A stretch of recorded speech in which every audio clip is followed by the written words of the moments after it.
Good evening everyone and welcome to Gundam News. And a new month of course means a new Gunpla schedule. And while September isn't the best, it's unfortunately also not the worst that we've seen this year. So on the 10th, we're getting the high-grade Shenlong Gundam for 1,650 yen, 12 US, meaning that we'll finally be able to complete the lineup of the original 5 Gundam Wing Gundams. And this hopefully means that we're also one step closer to a high-grade Aries, Taurus, and Virgo. The Aries and Virgo totally deserve a model kit, and the Taurus is in desperate need of an upgrade. Believe me, there's a good reason quite a few of you watching probably weren't even aware that it had a model kit. And then on the 23rd, the SDW Heroes Zhao Yun 00 Gundam Command Package will be releasing for 1,100 yen, 8 US, and comes complete with some nice translucent yellow parts and its own jet fighter that it can combine with. And if you want any of these, I'll have them linked down below. And now, let's move on to the elephant in the room, because you probably read Gundam NFTs in the title. And to be fair, it hasn't been literally confirmed that we're getting Gundam NFTs, but the Gundam Metaverse, which, yes, they are still working on, has gotten a new technical advisor from Gaudi, or however you're supposed to pronounce that. And the important thing here is that it's a company that specializes in Web 3.0, the blockchain, and NFTs. Bandai had previously already invested $20 million into the company, and now one of their men is actually on the team. So I really don't like where this is going. Again, they haven't literally come out and said that Gundam is going to get NFTs, but I also don't see a reason to give them the benefit of the doubt in this case. One of Gaudi's mission statements in the article is the creation of an economic zone to increase the value of the IP through fan support and co-creation, and that definitely sounds like something that will lead to NFTs down the line. There's one thing that they will accomplish no matter what though. There will be a lot of passion from fans, although I'm not exactly sure if it's the kind they want. So yeah, just do me a favor and implement gachas into the metaverse already so Belgium can go ahead and ban it so I don't have to worry about it anymore. And talking about Belgium banning things, Gundam Evolution has been taken off of Steam in Belgium, Portugal, and Luxembourg. And potentially other countries that I missed because, of course, there's going to be gacha mechanics in the game. But of course, I am still very ready to play Gundam Evolution. I just hope that the Gym Sniper 2 is going to come with a NordVPN skin, because obviously, that's how I'm going to be playing it. And if you also need to get around those pesky region locks, or if you just want some extra security while browsing online, you can get NordVPN either through the link down below, or the code kkrt. Not only will you be getting a sweet discount, but you'll also be supporting the channel.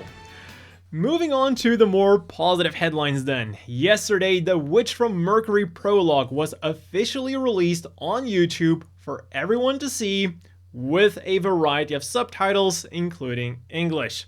I'll have it linked down below, so if you haven't seen it already, you know what to do after this video, and believe me, you will not be disappointed. The story starts off very strong, the ending is impactful, and the animation is gorgeous. Also, something that I didn't notice at first was that some bits of animation were fixed or slightly altered from the original airing.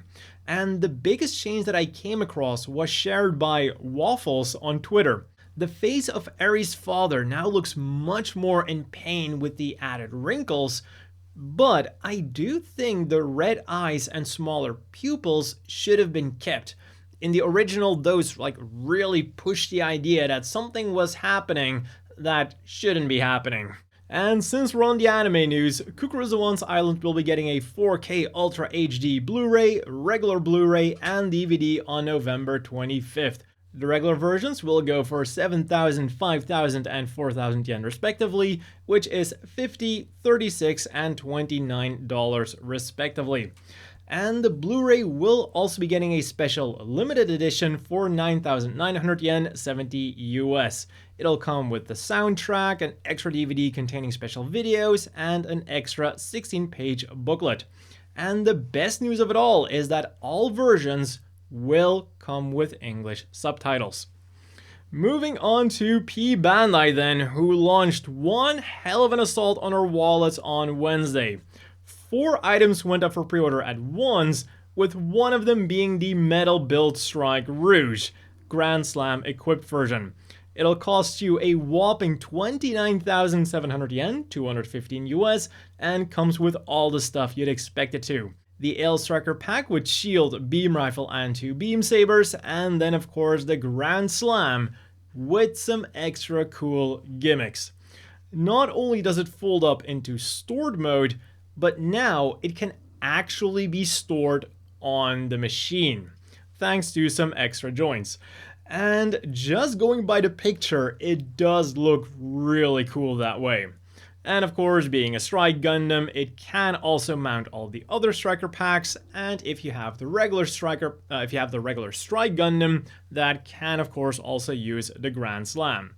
One funny thing then is that they describe the color of the Strike Rouge as military inspired, which admittedly did make me smile the first time I read it, but then when I thought about it, like, pink has actually been used as desert camouflage, therefore making the color scheme of the Rouge more realistic than that of the original Strike Gundam, and also many of the other Alliance machines. And if you want one, they'll be flying your way in January.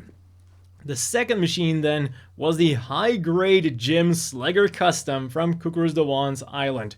It'll set you back 2,090 yen, 15 US, and comes with a newly molded Jim, a shield with an interesting gap at the top, a beam saber, beam spray gun early type, and a beam rifle. So I'm sure Sleggar fans will be losing their heads over this machine when it ships in November. The final 2 kits then are just reissues scheduled for December. The high-grade Heavy Gundam and high-grade Lightliner. And then today, they went in for the killing blow with 8 more resale pre-orders. For October, there is the Gundarium Alloy Model RX-78-2. For November, the high-grade Heavy Arm Sky, high-grade Lord or Load Astray Omega, high-grade Found Farcia, high-grade Underwater Gundam, X-Model Gunperi, and X-Model Albion. And then for December, there is the high-grade Red Giant 3rd MS Team Set. But wait, there is more limited stuff. On September the 10th, the high-grade Wing Gundam Clear version will be releasing at the Gundam base for 1,650 yen, 13 US. And well, that's all I can really say about a Clear version. In the Gachapon news then, in the 5th week of September, the first lineup of the Mobile Suit Mechanical Bust series will be appearing in Gachapon machines across Japan. And for 500 yen a spin, around 4 US, you can get the regular New Gundam, Mechanical Clear New Gundam, or the New Gundam's Inner Frame with light up function. And you can combine this last thing with either the regular or Mechanical Clear New Gundam to get a full light up New Gundam bust. And I gotta say, these things look amazing, and I can't wait to see what we're going to get next. I really hope this line gets a long life. On the gaming front then, in Battle Operation 2, the Hazel Custom High Mobility type joins the fight, and in Gundam Breaker Mobile, the S Gundam Booster Unit comes flying in, as well as some new events like Dawn of Mass Production, which of course has you facing off against the Big Zam, and the Sable Space Pirate event.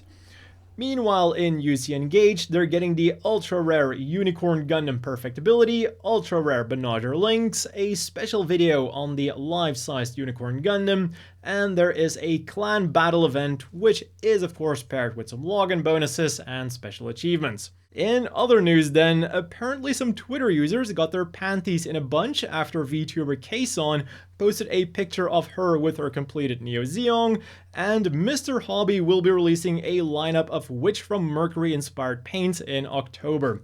The 5 colors are Gundam Ariel Blue, White and Grey, and Gundam Lubrith Pink and Grey, which has a slight reddish brownish tint to it compared to the more standard Gundam Ariel Grey. On to the things we could get this week then. On Saturday, the Gundam base released the SDW Heroes Clear Color Set 2, consisting of the Arthur Gundam Mark II and Caesar Legend Gundam, for 1,980 yen, 15 US. And then there was also the SDW Heroes Cleopatra Qubeley for 770 yen, 6 US. Then, if you wanted something different to assemble, you could get the 1,000-piece Cucuruz Doan's Island Jigsaw puzzle for 4,180 yen, 30 US. And on Monday, Mobility Joined Gundam Volume 2 was released. For 649 yen a piece, or 6,490 yen for a 10-pack, 46 US, you can get the new Gundam Sazabi Giradoga Resin Custom, new Gundam X Set, new Gundam and Sazabi X Set, and Giradoga X Set. And if you still want to get any of these, I'll also have those linked down below. As for this week's reading material then, we're starting off with some manga. Last week Friday, we got the first volume of Gundam Pulitzer and the 5th volume of Two Ladies in Love with High Grades, closely followed by the first volume of Gundam Sequel. And depending on the store you got it at, you could even get a bonus card. Then there was the Master Archive Mobile Suit Blue Destiny, the Big Comic Superior in which Gundam Thunderbolt is serialized, and if art books are more your thing, you could get the second Yokoi Takashi SD art book featuring SD works of Gundam, Elgheim, Dunbine, Patlabor, and more. And with that, it's already time to have a look at this week's Gundam apparel. And Strict G kicked things off last week Friday with their really awesome looking nose art t-shirts, which also went on sale that day.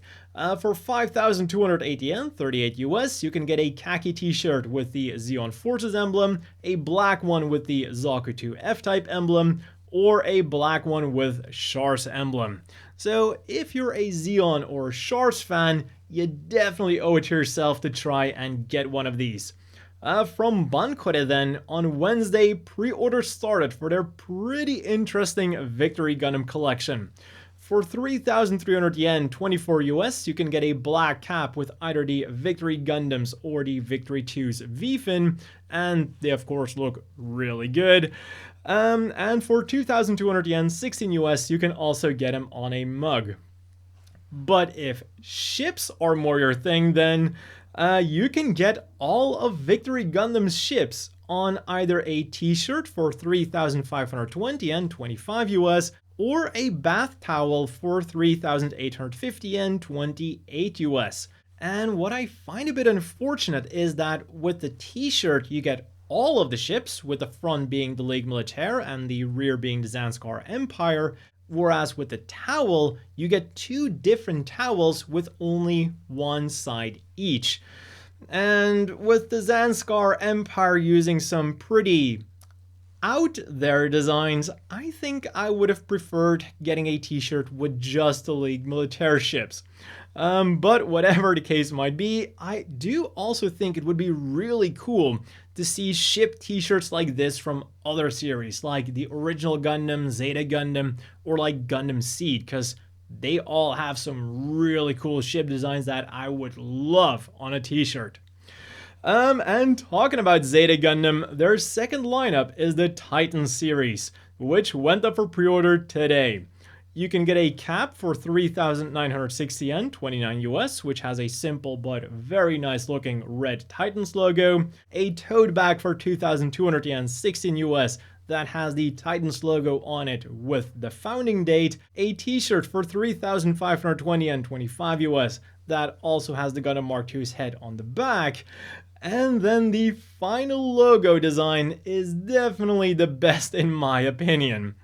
It has the Gundam Mark II with Basque Ohm, the Dogo's gear class, a G3 gas canister that has handle with care underneath it, and a picture of a machine that says caution betrayer.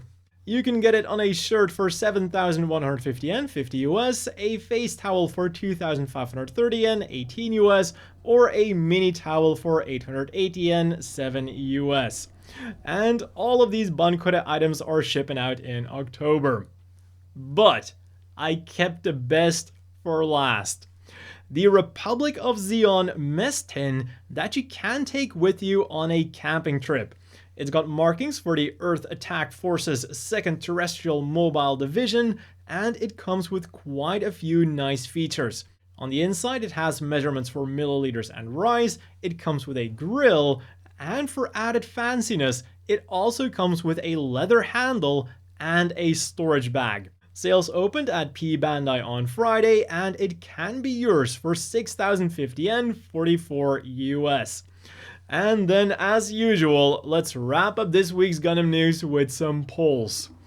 First up, we have the most decisive results we've seen so far, and I think that we'll ever see, period. What is Gato's most famous quote? With, of course, Solomon, I have now returned, getting 83.9% of the votes. Something that was probably held by the fact that another one of his famous quotes wasn't included. Huh? I'm the enemy, you idiot! But this could also be a difference between the Japanese and English fandom because our jokes don't always line up. The best example being that, to my knowledge, they don't have a Bernie hamburger joke. At least not in the way we do. But back to Gato's quotes. With 6.8%, we have his comments on the Neue Zeal, 4.9% for when he tells Nina that she may be the only true witness to Operation Stardust, and finally 4.4% for him calling Ko immature. And then in the currently ongoing poll, we also have some very interesting options. In commemoration of the 780th poll on Gundam.info, they wanted to know what the charm point of the RX-78-2 is. And with 36 votes so far, we have the helium control course. And I'm gonna be honest, at first I had no idea what they were talking about either. So I looked it up, and it turns out that the yellow boxes on the front skirts are those helium control cores. The more you know. With 100 votes, then we have the core block system, which was definitely one of the defining elements of the RX-78-2. And then my favorite is like the current second place holder with 102 votes, the calves. Not immediately something I would think of as a charm point for the RX-78-2, but apparently quite some people do because it's currently in second place. And then in the lead is the color scheme with 257 votes. Something that I am more split on considering the history of it, with like Clover insisting that the initial gray color scheme had to be changed to a more kid-friendly tricolor color scheme. But it is without a doubt very iconic, so I guess out of these options, I would also have to go with this being the biggest charm point of the RX-78-2. But let me know what you think is the RX-78-2's biggest charm point, whether it was an option on the poll or not. I think the big charm for me is simply that it was the first Gundam, and I do also really like the beam rifle. But that has been all for this week's Gundam news. As always, a big thank you to the Patreon supporters. I hope everyone watching has a great evening, and I'll see you all next week with more Gundam news.